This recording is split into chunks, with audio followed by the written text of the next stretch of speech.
ஆண்டவருக்குள் பிரியமான சகோதர சகோதரிகளே, தர்மையான நாளில் ஆண்டவருடைய பிரசன்னத்திலே உங்கள் ஒவ்வொருவரையும் இறைவார்த்தையினுடைய அபிஷேகத்தோடு சந்திப்பதில் பெருமகிழ்ச்சி அடைகிறோம். கண்டிப்பாக எல்லோரும் மகிழ்ச்சியாக வார்த்தையோடு பயணித்து கொண்டிருக்கிறீர்கள் என்று நாங்கள் நம்புகிறோம். அந்த வார்த்தை பயணம் அது ரொம்ப முக்கியம். அந்த வார்த்தையான தேவன் நம்மோட வடிவம் எடுத்தார். அந்த வடிவமாக நம்ம மாறணும். அப்போ நமக்குள்ளே முதல்ல வார்த்தை போகணும். வார்த்தை போனால் தான் அந்த வார்த்தை நம்மளை வடிவம் எடுக்க செய்யும். அந்த வார்த்தை உள்ளே போகாதபடிக்கு வேலை செய்கிறது பிசாசோட வேலை. அதனால தான் நம்ம வார்த்தையை உள்ளே தள்ள வேண்டியது. அதாவது சொல்லுவாங்க, பசி, அதாவது உடம்பு சரியில்லாத நேரத்தில் பசிச்சாலும் பசிக்காட்டினாலும் நீங்கள் என்ன செய்யுங்க, சாப்பாட்டை உள்ளே தள்ளுங்க அப்படின்னு சொல்லுவாங்க.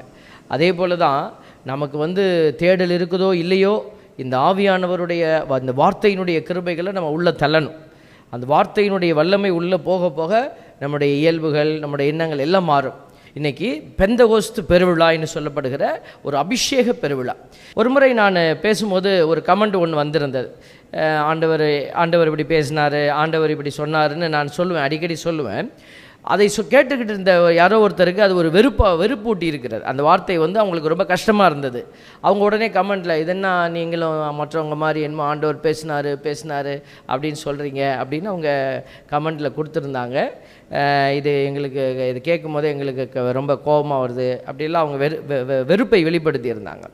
அதாவது கடவுள் பேசுகிறத உணர்ந்து கொண்ட நாம் இது கடவுள் செய்தாருன்னு நம்ம ஆட்ரிபியூட் பண்ணுறதில் என்ன தவறு இருக்க முடியும்? அதைத்தான் நம்ம செய்ய மறுக்கிறோம். நம்மளுடைய கத்தோலிக்க திரு அவையில் நாங்கள் பார்க்கிற ஒரு குறை, நிறைய பாசிட்டிவ் நிறைய இருக்குது. நான் அடிக்கடி நிறைய சொல்லிக்கிட்டே இருப்பேன். கத்தோலிக்க திரு அவை எந்த விதத்திலும் குறைஞ்சதில்லை. ஆனால் கத்தோலிக்க திரு அவை ஒரு இடத்துல தொய்வடைஞ்சு நிற்குதுன்னா அது தூய ஆவியை குறித்த ஒரு காரியத்திலும், அந்த தூய ஆவியை புரிந்து கொள்ளுகிற விதத்திலும், இந்த கடவுள் நமக்கு செய்கிறாருன்னு கடவுளுக்கு நம்ம காரியங்களை ஆட்ரிபியூட் பண்ணுறதில்லை. கடவுள் தான் செய்தார், ஆமாம் இதை ஆண்டவர் எனக்கு இதை செய்தார், அது வாயிலிருந்து வரதே இல்லை. நம்ம எல்லாருமே என்ன செய்கிறோன்னா, நம்ம என்னமோ திருச்சபையை தாங்கி கொண்டு இருப்பதை போல் நினச்சி கொண்டு நாம் இந்த பங்கை தாங்கி கொண்டு இருக்கிறோம்.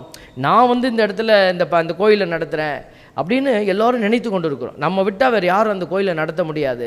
இதை ஆவியானவர் வழி நடத்துகிறார், இது ஆண்டவர் திட்டம் போடுறார், ஒவ்வொரு இடத்துக்கான திட்டம். அப்போ நம்ம யார் அந்த ஆவியானவருடைய அந்த ஆண்டவருடைய திட்டத்தை உணர்கிறாங்களோ அவங்க என்ன செய்கிறாங்க, அந்த இடத்தை வெற்றியாக்குறாங்க.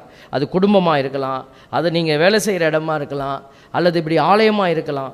எப்போ ஒரு குருவானவர் அந்த வெளிப்பாட்டை உணர மறுக்கிறாரோ அப்போ என்ன நடக்கும், அந்த பங்கு வளர்ச்சி அடையாது. அப்போ நம்ம என்ன சொல்லுவோம், இந்த ஃபாதர் ஒன்றுமே செய்யலை, இந்த கம்பெனிக்கு இவர் ஒன்றுமே செய்யலை, இவர் எங்களுக்கு தலைவராக இருந்து உங்களுக்கு ஒன்றுமே செய்யலைன்னு சொல்லுவோம். ஏன்னா அவர் வெளிப்பாட்டை உணர மறுக்கிறாங்க. அப்போ வெளிப்பாட்டை யார் உணர்வாங்க? இந்த தூய ஆவியானவருடைய அந்த கிருபைகள் மீது நம்பிக்கையும், அந்த தூய ஆவியார் வேணும் அப்படின்னு விரும்புகிறவங்க மீது தான் இந்த தூய ஆவியானவர் வேலை செய்ய முடியும். அதனால தான் இந்த நாளில் ஒரு சிறிய உரையாக இருந்தாலும் ஒரு மிக அழுத்தமான ஒரு செய்தியை உங்களுக்குள்ளே வைக்க விரும்புகிறோம். இந்த தூய ஆவியாரை பற்றி நிறைய பேசிக்கிட்டே இருக்கிறோம். ஒரு சிறிய விஷயத்தை மட்டும் நம்ம சொல்லிட்டு, இந்த தூய ஆவியார் நமக்கு தேவையா அப்படின்னா கண்டிப்பாக தேவை. எல்லாரும் இந்த தூய ஆவியாரை தேடணும். ஏன்னா இப்போ இது பிதாவின் காலம் அல்ல, இது மகனின் காலமும் அல்ல. பிதா படைக்கிறார், அவர் படைச்சிட்டார், உலகத்தை படைத்து அவர் பார்த்துக்கிட்டு இருக்கிறார். உலகத்தினுடைய படைப்புக்கு அவர் பொறுப்பாளி. இந்த இயேசு கிறிஸ்து பாவத்திலிருந்து நம்மை விடுவிக்கிறதுக்கு பொறுப்பாளராக இருந்தார். அதை விடுவிச்சார். அவர் அது வேலை முடித்தோடனே போயிட்டார். அவர் சொல்லிட்டு தான் போனார், நான் போய் உங்களுக்கு தூயாவிங்கிற துணையாளரை அனுப்புவேன், அவர் உங்களை நிறைவழி நோக்கி வழி நடத்துவார், அவர் உங்களுக்கு துணையாளராக இருப்பார், அவர் உங்களுக்காக பரிந்து பேசுவார். பாருங்கள், அப்போ இந்த தூய ஆவிங்கிறவர் இருவர் இடமாய் வருகிறவர்.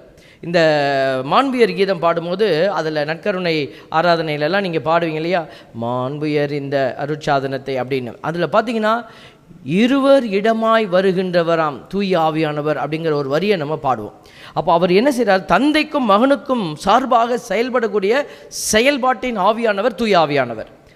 தொடக்க நூலில் முதல் அதிகாரத்தில் நீரின் மீது ஆவியானவர் அசைவாடி கொண்டு இருந்தார். இந்த வார்த்தையை பார்க்குறோம், ஹோவரிங் அப்படின்னு ஆங்கிலத்தில் சொல்லுவாங்க. ஹோவரிங்னாக்கா it is not still, it is something moving. அப்போ நீருக்கும் நீரின் மீது மூவுதல் நடக்குது, அந்த பிரசன்னம் இருக்குது. ஏன்னா நீரின்றி அமையாத உலகு. இன்றைக்கி நம்ம கூட அம்மாவுடைய வயிற்றில் உட்காந்துருக்குறோம், நம்ம பிறக்கிறோன்னா வயிற்றுக்குள்ளே தண்ணி இருக்குது, அந்த பனிக்குடம்னு சொல்லுவாங்க கர்ப்பப்பைக்குள்ளே, அது உள்ள அந்த நீரினால தான் நம்ம சூழப்பட்டு நம்ம உயிர் வாழ்ந்துக்கிட்டு இருந்தோம். அப்போது இந்த நீரின் மீது அந்த ஆவியானவர் இருக்கிறார்னா அவர் புதுப்பிக்கிற ஆற்றலோடு செயல்படுகிற ஆவியானவர். இன்றைக்கி அந்த ஆவியானவர் நமக்குள்ளே வராருன்னா அது செயல்பாட்டின் ஆவியானவர். தொடக்க நூலிலிருந்து திருவெளிப்பாடு வரைக்கும் நீங்கள் பாருங்கள், பைபிள் பூரா ஒரு கருத்தியல் அப்படியே ட்ராவல் பண்ணியிருக்குன்னா அது தூய ஆவியானவருடைய அந்த கருத்தியல், concept of the holy spirit. அதை யாருமே மறுக்க முடியாது. எல்லா அதிசயம், எல்லா அற்புதங்கள், எல்லா வெளிப்பாடுகளுடைய உள்ளேயும் தூய ஆவியானுடைய வெளிப்பாடு இருப்பதை நம்ம பார்த்துட்டே இருக்கலாம். அன்னைக்கு மட்டும் இல்லை, இன்றைக்கும் அப்படி தான் நடந்துட்டு இருக்குது. இதை உணர முடியாத பிள்ளைகளுக்கு அதை ஏற்றுக்கொள்ளவும் முடியாது. அவங்க என்ன செய்வாங்க, நம்ம ஹல்லேலூயா சொன்னோம்னா, பிரைஸ் தி லார்ட் சொன்னோம்னா, ஆவியானவரேன்னு கூப்பிட்டோம்னா அவங்களுக்கெல்லாம் கோபம் வரும். இது தீமையினுடைய ஆதிக்கம் இருக்கிறவங்க தூய ஆவியை ஏற்றுக்கொள்ளவே முடியாது. தீமையினுடைய ஆதிக்கம் இருக்கிறவங்களால வாயை திறந்து தூய ஆவியானவருக்கு சாட்சியம் சொல்ல முடியாது. உங்களுக்கு இந்த தூய ஆவியை குறித்து யாராவது பேசும்போது உங்களுக்கு கோபம் வருது, ஒரு வேதனை வருது அப்படின்னா உங்களுக்குள்ள ஏதோ வேறு ஒரு ஆவியினுடைய செயல்பாடு உங்களை ஆட்கொண்டு இருக்கிறது என்பதை நீங்களே உறுதி செய்து உங்களை விடுவித்துக் கொள்ள வேண்டிய நேரம் அதுதான் அப்படிங்கிறத அறிந்து கொள்ள வேண்டும். அன்புக்குரியவர்களே, கடவுள் இந்த தூய ஆவி வழியாக வெளிப்படுகிறார். நான் நிறைய இடத்துல சொல்லியிருக்கிறேன், கடவுளுக்கு பெயரே கிடையாது. அவருக்கு பேர் ஆல்பர்ட்டு, ராபர்ட்டு, லாரன்ஸு இப்படிலாம் கிடையாது. கடவுளுக்கு ஒரு பெயர் அவர் எப்படி வெளிப்படுகிறாரோ அப்படி தான் அவருக்கு பேர் வச்சாங்க. எல்ரோயி, காண்கிற தேவன், யெகோவா ரஃபா, சுகமாக்குகிற தேவன், இப்படி அவர் செயல்படும் விதமாக அவருக்கு பெயர் வச்சாங்க. அதில் ஒரு முக்கியமான பெயர் என்னென்னா வெளிப்பாடுகளின் தேவன். கடவுள் சும்மா உட்கார்றவர் இல்லை, அவர் வெளிப்படுத்துகிறார். தான் யாருங்கிறத தன் பிள்ளைகளுக்கு வெளிப்படுத்துகிறார். வெளிப்படுத்தி அந்த வெளிப்பாட்டின் வழியாக ஒரு மீட்பு திட்டத்தை, ஒரு செயல்பாட்டை வைக்கிறார். அப்போ கடவுள் தான் படைத்த இந்த பிள்ளைகளை செயல்படுத்தி பார்ப்பது. நான் தான் ஒரு பஸ்ஸில் போயிட்டுருக்குவேன், நான் அப்படி வேடிக்கை பார்ப்பேன். அப்போ கடைத்தெருவுக்கு போகிறப்ப பார்ப்பேன், அப்பா ஒரு சில பேரண்ட்ஸ் என்ன செய்வாங்க, தன் பிள்ளைகள்கிட்ட காசு கொடுத்து போய் அதை வாங்கிட்டு வாங்குவாங்க, செயல்படுத்துவாங்க. அந்த பிள்ளைக்கு ஒரு அனுபவத்தை கொடுப்பாங்க. பஸ்ஸில் உட்காந்துருந்தேன் நான், ஒரு அப்பா அப்படி தூங்கிட்டு இருந்தார். பையன் உடனே அப்பா டிக்கெட் அப்படிங்கன்னா உடனே ஒரு காசை எடுத்து அப்படி கொடுத்துட்டு அந்த இன்ஸ்ட்ரக்ஷன் கொடுத்தார். 3 பெரியவங்க 2 சின்னவங்களுக்கு டிக்கெட் எடு அப்படி சொல்லிவிட்டு அவர் கண்ணு மூடிக்கிட்டார்.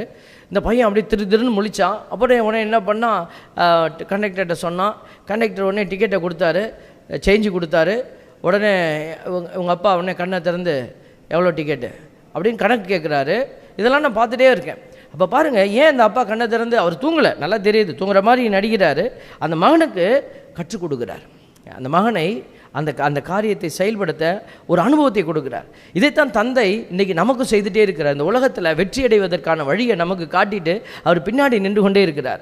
அப்போ இந்த தூய ஆவி வழியாக தந்தை செய்கிற செயல், மகன் செய்கிற செயல் வெளிப்படுத்துகிற ஒரு ஆற்றல். நீதிமொழிகள் 29:18 நம்ம பார்க்குறோம். எங்கே இறை வெளிப்பாடு இல்லையோ, இறை வெளிப்பாடு எல்லா இடத்துலையும் இருக்குதுங்க. ஒரு தனி மனிதனுக்கு தனிப்பட்ட விதமாக இருக்குது.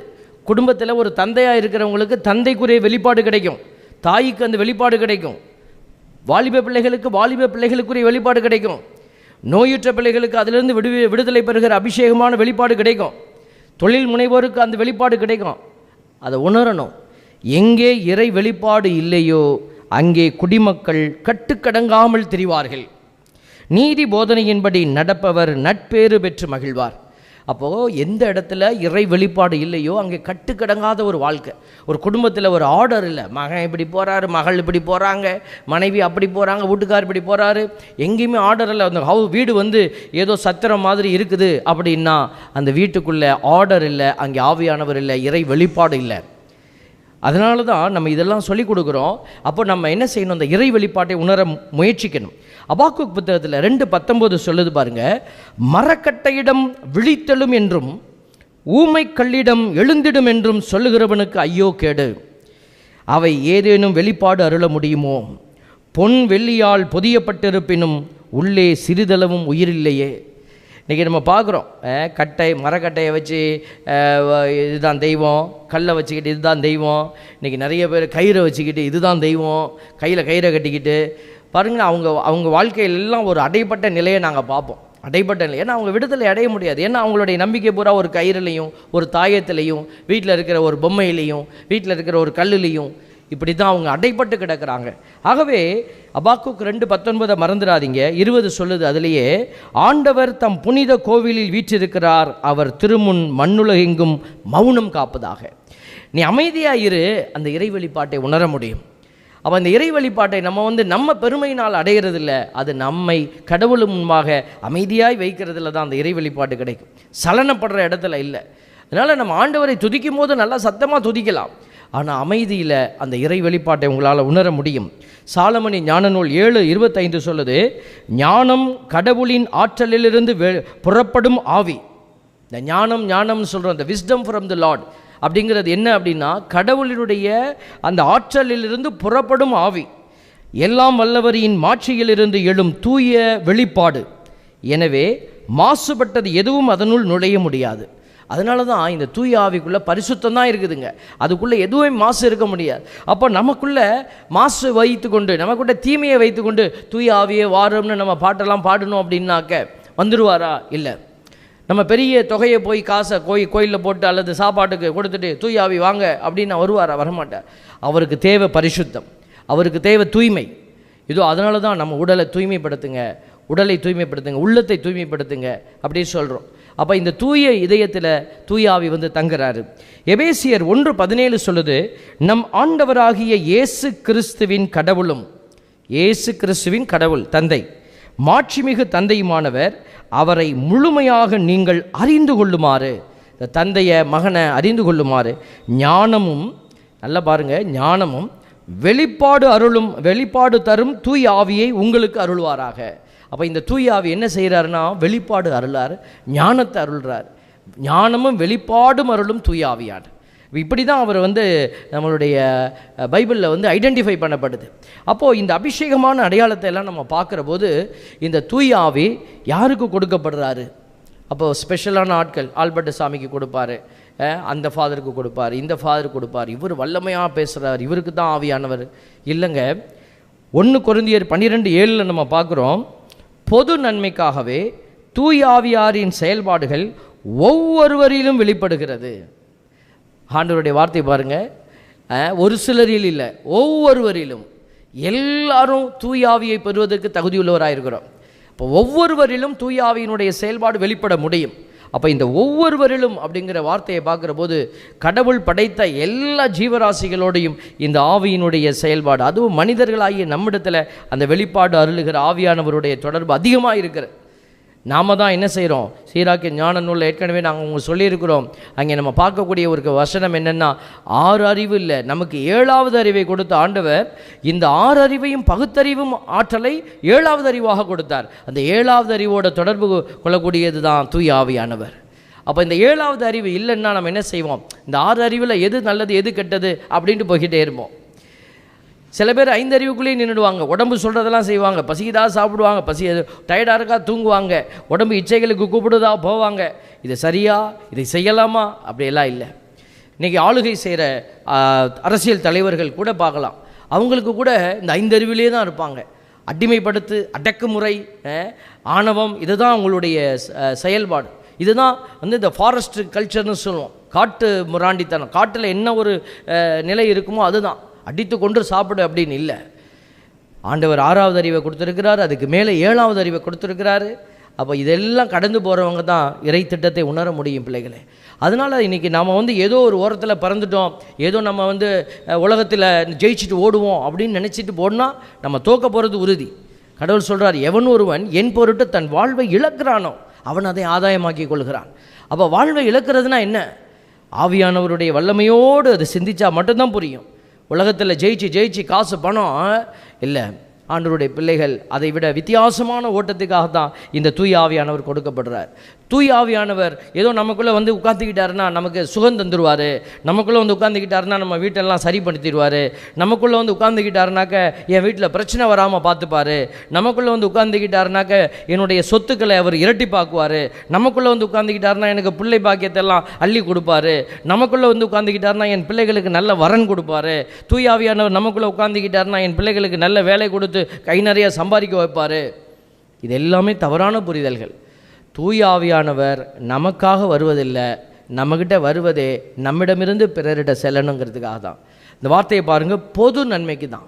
பொது நன்மைக்காகவே தூய ஆவியாரின் செயல்பாடுகள் ஒவ்வொருவரிலும் வெளிப்படுகிறது. அந்த வெளிப்பாடு அப்போ என்கிட்டேருந்து அந்த வெளிப்பாடு நடக்கணும். அப்போ தான் இந்த தூய ஆவியானவர் மகிழ்ச்சி அடைவார்.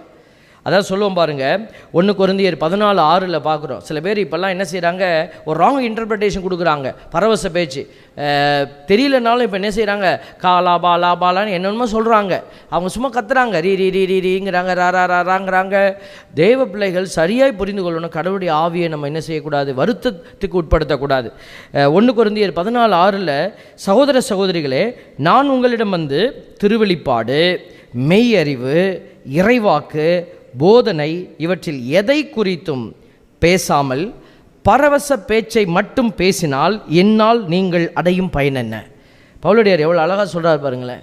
பரவச பேச்சு அப்படியே நல்லா இருக்குப்பா, அப்படியே பேசு அப்படின்னு பரவசத்தில் பேசிக்கிட்டு மட்டும் இருந்தால் போதுமா? இன்றைக்கி நிறைய பேர் அதுதான் உயர்வு, தூயாவியானுடைய வெளிப்பாடு நினைக்கிறாங்க. அது அல்ல. எங்கே ஒரு ஆற்றல் தேவையாக இருக்குதோ அங்கே அதை கொடுப்பார் தூயாவியானவர்.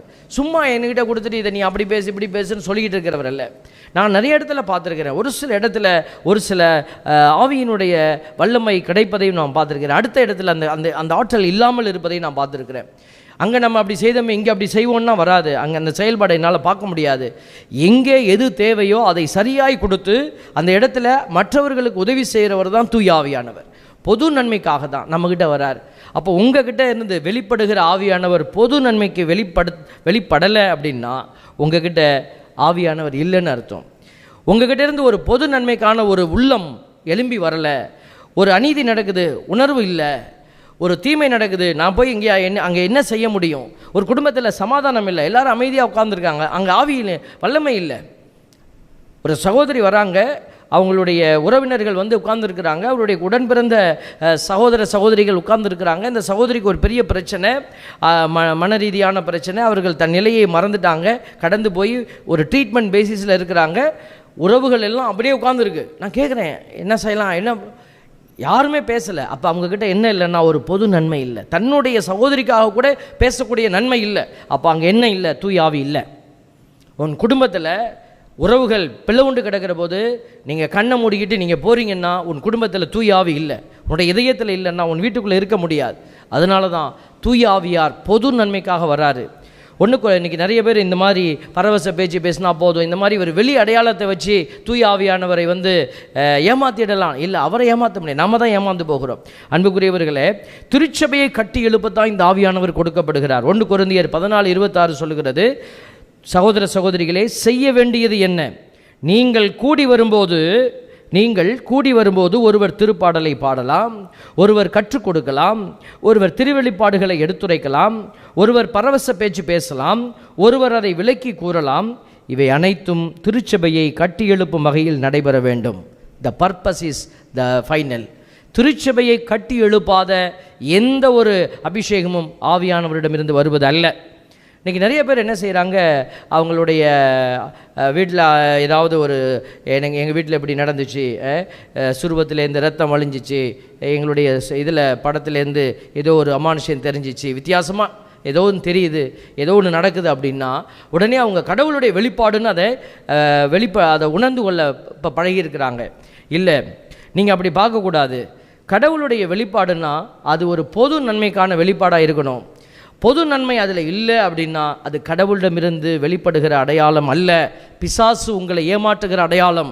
மறந்துடாதீங்க, மாதாவினுடைய கண்ணிலிருந்து தண்ணீர் வந்தாலும் கூட, மாதாவிலிருந்து ரத்தம் அழிந்தாலும் கூட அதில் ஒரு பொது நன்மை வெளிப்படலைன்னா இது ஆவியானவருடைய செயல்பாடு அல்ல. இப்படி தான் தாய் திரு அவை முடிவு செய்கிறது. அப்போ அது கடவுளுடைய திட்டம், அதில் வெளிப்படணும். கடவுள் பேசுவார் மனிதர்கள்ட்ட. லூர்து நகரில் மாதா காட்சி கொடுத்த பொழுது ஒரு முறை வந்துட்டு அப்படி சிரிச்சிட்டு போயிடல மாதா. பாருங்கள், ஒரு முறை இல்லை, 2 முறை இல்லை, 3 முறை இல்லை, 18 முறை மரியாள் ஒரு செய்தியை கொண்டு வந்து கொடுக்குறாங்க. பிரான்ஸ் தேசத்தில் அப்படி தான், ஃபாத்திமா நகரில் ஒரு செய்தியை கொடுக்குறாங்க. இன்றைக்கி இதை புரிந்து கொள்ள ஒரு சமூகம் மறுக்கிறது. அவங்க என்ன செய்கிறாங்க, அவங்களுக்கு கிடைக்கிறதெல்லாம் அமானுஷ்யம் இல்லை, நடக்கிறதெல்லாம் உண்மைதான், நீங்கள் பார்க்குற காரியங்கள் எல்லாம் வித்தியாசமாக இருக்கிறது உண்மைதான். ஆனால் அது ஆண்டவரிடமிருந்து வருகிறதா என்பதை இப்படித்தான் நம்ம சோதித்து அறிய வேண்டும். வெளிப்பாடுகளை நம்ம என்ன செய்யக்கூடாது, மறுக்கக்கூடாது. 1 தெசலோனியர் 5:19 நம்ம பார்க்குறோம், தூய ஆவியின் செயல்பாட்டை தடுக்க வேண்டாம். கிறிஸ்து வழியாக கிடைக்கக்கூடிய செய்திகள் உண்டு, அதே தெசலோனிக்கர் 14 பார்க்குறோம், 14-15 உங்களுக்கு தரும் அறிவுரை இதுவே, சோம்பேறிகளுக்கு அறிவு புகட்டு, மனத்தளர்ச்சி ஊற்றவர்களுக்கு ஊக்கமூட்டு, வலுவுற்றவருக்கு உதவு, எல்லோருடன் பொறுமையாயிருங்க, தீமைக்கு பதில் தீமை செய்யாத பார்த்துக்கொள்ளுங்கள், ஒருவருக்கு ஒருவர் மட்டுமன்றி எல்லோருக்கும் எப்பொழுதும் நன்மை செய்வதை நாடுங்கள், எப்பொழுதும் மகிழ்ச்சியாயிருங்கள், இடைவிடாது இறைவனிட வேண்டுங்கள், எல்லா சூழ்நிலையும் நன்றி செலுத்துங்கள், உங்களுக்காக நல்லா கவனிங்க, இங்கே தான் பர்பஸ் ரிவீல் ஆகுது, உங்களுக்காக கிறிஸ்து இயேசு வழியாய் கடவுள் வெளிப்படுத்திய திருவுளம் இதுவே. அப்போ கிறிஸ்து இயேசு வழியாய் நம்ம செய்யக்கூடிய செயல்கள் இது. அடுத்தது 19 சொல்லுது, தூய ஆவியின் செயல்பாட்டை தடுக்க வேண்டாம். இப்போ இதையெல்லாம் செயல்படுத்த ஒருத்தர் இருக்கிறாருன்னா அது தூய ஆவியானவர். அதனால் இந்த தூய ஆவியினுடைய செயல்பாட்டை நீ தடுக்காத. அது நெருப்பை அணைக்கிறது போல், ஒரு அடுப்பு எரிஞ்சிக்கிட்டு இருக்கு, நல்ல கொதி வர நிலையில் போய் நீ நெருப்பை அணைச்சிட்டீங்கன்னா எப்படி அந்த சோறு வேகும்? அன்புக்குரியவர்களே, கத்தோலிக்க திருவை இந்த தூய ஆவியினுடைய காரியங்களை குறித்து ஆழமாய் பேசியிருக்கிறது. அதை புரிந்து கொள்றதுல தான் நம்மகிட்ட இப்போ பிரச்சனை இருக்கிறது. திருச்சபை வழிநடத்துறதுல எந்த குறையும் இல்லை. அதுதான் நம்ம மீண்டும் மீண்டுமாய் சொல்லிட்டேன். ஏன்னா விசுவாச பிரமாணத்தில் தூய ஆவியை நான் நம்புகிறேன் அப்படின்னு ஒரு வார்த்தை வருது. I believe in the holy spirit. அப்போ அந்த வார்த்தையினுடைய ஆழத்தை ஒரே ஒரு விஷயத்தில் நான் சொல்கிறேன் பாருங்கள். 687 என்கிற எண்ணிக்கையில் இந்த முதல் பேராகிராஃப் மட்டும் சொல்கிறேன். அது பெரிய பகுதி, நீங்கள் டைம் கிடைச்சா எடுத்து வாசித்து பாருங்கள். நெட்டில் போய் சிசிசி ஆன் ஹோலி ஸ்பிரிட்னு போட்டிங்கனாலே வந்துடும், நிறைய வரும். அதுலேருந்து ஒரே ஒரு காரியத்தை விலைக்கு சொல்கிறேன். 6, 8, 7 எண்ணில் கடவுளின் ஆவியை தவிர, இந்த தூய ஆவியாரை தவிர வேறு யாரும் கடவுளின் எண்ணங்களை புரிந்து கொள்வதில்லை. சரிங்களா?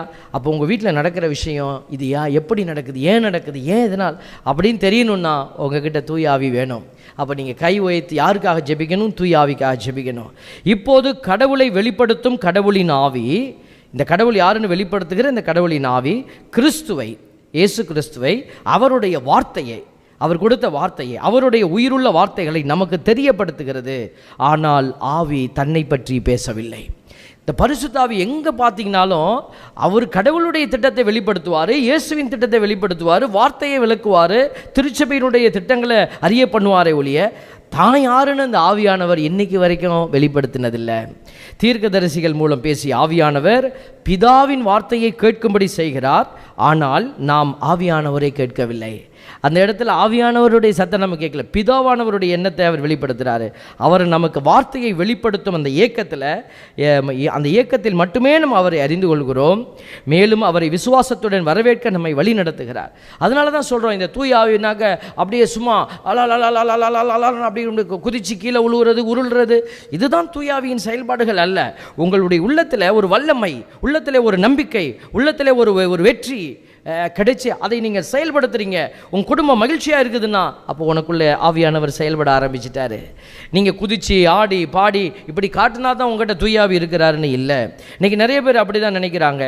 கீழே நம்ம இப்போ ஜெபிக்கும் பொழுது நாங்கள் கை வச்சு ஜெபிக்கும் போது சில பேர் என்ன செய்வாங்க, கையை வச்சு அப்படி கீழே தள்ளுறது, அப்போ கீழே விழுந்தால் தான் ஆவியானவர் செயல்பாடா? இல்லை, இதெல்லாம் தாங்களே ஏமாற்றிக் கொள்கிற ஒரு நிலை.